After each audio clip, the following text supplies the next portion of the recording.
July the 29th. 2 Chronicles 24:1 through 25:28. Joash was 7 years old when he became king, and he reigned 40 years in Jerusalem. His mother's name was Zibiah from Beersheba. Joash tried hard to please the Lord all during the lifetime of Jehoiada the priest.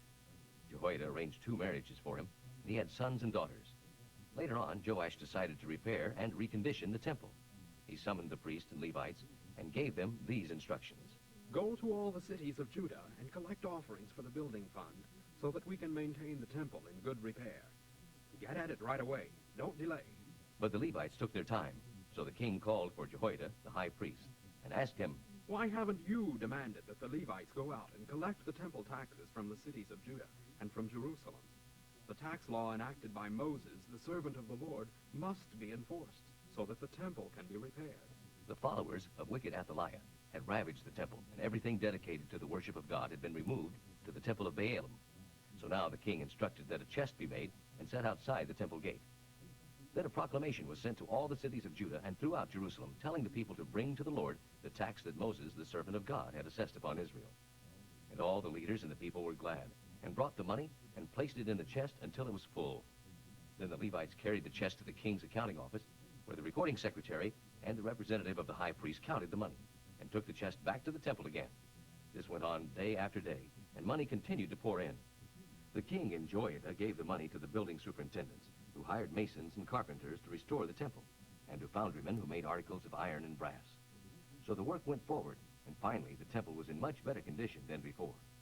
When all was finished, the remaining money was brought to the king in Jehoiada, and it was agreed to use it for making the gold and silver spoons and bowls used for incense, and for making the instruments used in the sacrifice and offerings. Burnt offerings were sacrificed continually during the lifetime of Jehoiada the priest. He lived to a very old age, finally dying at 130. He was buried in the city of David among the kings because he had done so much good for Israel, for God, and for the temple. But after his death, the leaders of Judah came to King Joash and induced him to abandon the temple of the God of their ancestors and to worship shame idols instead. So the wrath of God came down upon Judah and Jerusalem again.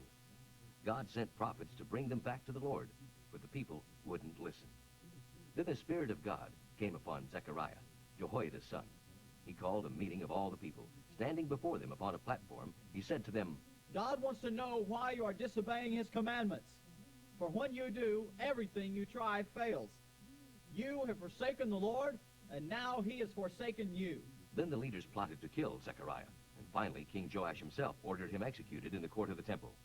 That was how King Joash repaid Jehoiada for his love and loyalty, by killing his son. Zechariah's last words as he died were, Lord, see what they are doing, and pay them back. A few months later, the Syrian army arrived and conquered Judah and Jerusalem, killing all the leaders of the nation and sending back great quantities of booty to the king of Damascus. It was a great triumph for the tiny Syrian army, but the Lord let the great army of Judah be conquered by them because they had forsaken the Lord God of their ancestors. In that way, God executed judgment upon Joash. When the Syrians left, leaving Joash severely wounded, his own officials decided to kill him for murdering the son of Jehoiada, the priest. They assassinated him as he lay in bed and buried him in the city of David, but not in the cemetery of the kings. The conspirators were Zabad, whose mother was Shimrath, a woman from Ammon, and Jehozabad, whose mother was Shimrith, a woman from Moab. If you want to read about the sons of Joash and the curses laid upon Joash, and about the restoration of the temple, see the Annals of the Kings. When Joash died, his son Amaziah became the new king. Amaziah was 25 years old when he became king, and he reigned 29 years in Jerusalem. His mother's name was Jehoaddan, a native of Jerusalem. He did what was right, but sometimes resented it. When he was well established as the new king, he executed the men who had assassinated his father. However, he didn't kill their children, but followed the command of the Lord written in the law of Moses, that the fathers shall not die for the children's sins, nor the children for the father's sins. No, everyone must pay for his own sins. Another thing Amaziah did was to organize the army, assigning leaders to each clan from Judah and Benjamin. Then he took a census and found that he had an army of 300,000 men 20 years old and older, all trained and highly skilled in the use of spear and sword. He also paid $200,000 to hire 100,000 experienced mercenaries from Israel. But a prophet arrived with this message from the Lord. Sir, Do not hire troops from Israel, for the Lord is not with them. If you let them go with your troops to battle, you will be defeated no matter how well you fight. For God has power to help or to frustrate. Amaziah whined. But the money, what shall I do about that? The Lord is able to give you much more than this. So Amaziah sent them home again to Ephraim, which made them very angry and insulted. Then Amaziah took courage and led his army to the Valley of Salt, and there killed 10,000 men from Seir. Another 10,000 were taken alive to the top of a cliff and thrown over, so that they were crushed upon the rocks below. Meanwhile, the army of Israel that had been sent home raided several of the cities of Judah in the vicinity of Beth-horon toward Samaria, killing 3,000 people and carrying off great quantities of booty. When King Amaziah returned from this slaughter of the Edomites, he brought with him idols taken from the people of Seir, and set them up as gods, and bowed before them, and burned incense to them. This made the Lord very angry, and he sent a prophet to demand, Why have you worshipped gods who couldn't even save their own people from you? Since when have I asked your advice? Be quiet now before I have you killed. The prophet left with this parting warning. I know that God has determined to destroy you, because you have worshipped these idols, and have not accepted my counsel. King Amaziah of Judah now took the advice of his counselors and declared war on King Joash of Israel, son of Jehoahaz, grandson of Jehu. King Joash replied with this parable.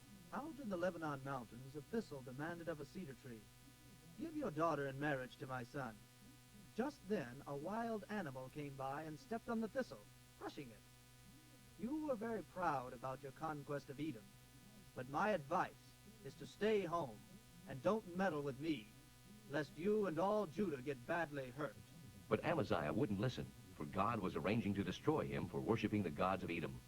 The armies met at Beth-shemesh in Judah, and Judah was defeated, and its army fled home. King Joash of Israel captured the defeated King Amaziah of Judah and took him as a prisoner to Jerusalem. Then King Joash ordered 200 yards of the wall of Jerusalem dismantled from the gate of Ephraim to the corner gate. He carried off all the treasures and golden bowls from the temple, as well as the treasures from the palace, and he took hostages, including Obed-Edom, and returned to Samaria. However, King Amaziah of Judah lived on for 15 years after the death of King Joash of Israel. The complete biography of King Amaziah is written in the Annals of the Kings of Judah and Israel. This account includes a report of Amaziah's turning away from God, and how his people conspired against him in Jerusalem, and how he fled to Lachish, but they went after him and killed him there. And they brought him back on horses to Jerusalem and buried him in the royal cemetery. Romans 12, 1 through 21. And so, dear brothers, I plead with you to give your bodies to God. Let them be a living sacrifice, holy, the kind he can accept. When you think of what he has done for you, is this too much to ask? Don't copy the behavior and customs of this world, but be a new and different person with a fresh newness in all you do and think. Then you will learn from your own experience how his ways will really satisfy you. As God's messenger, I give each of you God's warning. Be honest in your estimate of yourselves, measuring your value by how much faith God has given you. Just as there are many parts to our bodies, so it is with Christ's body. We are all parts of it, and it takes every one of us to make it complete. For we each have different work to do, so we belong to each other, and each needs all the others. God has given each of us the ability to do certain things well. So if God has given you the ability to prophesy, then prophesy whenever you can, as often as your faith is strong enough to receive a message from God. If your gift is that of serving others, serve them well. If you are a teacher, do a good job of teaching. If you are a preacher, see to it that your sermons are strong and helpful. If God has given you money, be generous in helping others with it. If God has given you administrative ability and put you in charge of the work of others, take the responsibility seriously. Those who offer comfort to the sorrowing should do so with Christian cheer. Don't just pretend that you love others, really love them. Hate what is wrong, stand on the side of the good. Love each other with brotherly affection and take delight in honoring each other. Never be lazy in your work, but serve the Lord enthusiastically. Be glad for all God is planning for you. Be patient in trouble and prayerful always. When God's children are in need, you'll be the one to help them out. And get into the habit of inviting guests home for dinner, or if they need lodging, for the night. If someone mistreats you because you are a Christian, don't curse him. Pray that God will bless him. When others are happy, be happy with them. If they are sad, Share their sorrow. Work happily together. Don't try to act big. Don't try to get into the good graces of important people, but enjoy the company of ordinary folks. And don't think you know it all. Never pay back evil for evil. Do things in such a way that everyone can see you are honest, clear through. Don't quarrel with anyone. Be at peace with everyone just as much as possible. Dear friends, never avenge yourselves. Leave that to God, for he has said that he will repay those who deserve it. Don't take the law into your own hands. Instead, feed your enemy if he is hungry. If he is thirsty, give him something to drink, and you will be heaping coals of fire on his head.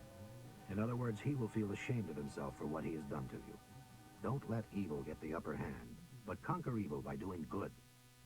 Proverbs for today, 20:8 through 10. A king sitting as judge weighs all the evidence carefully, distinguishing the true from false. Who can ever say, I have cleansed my heart, I am sinless? The Lord despises every kind of cheating.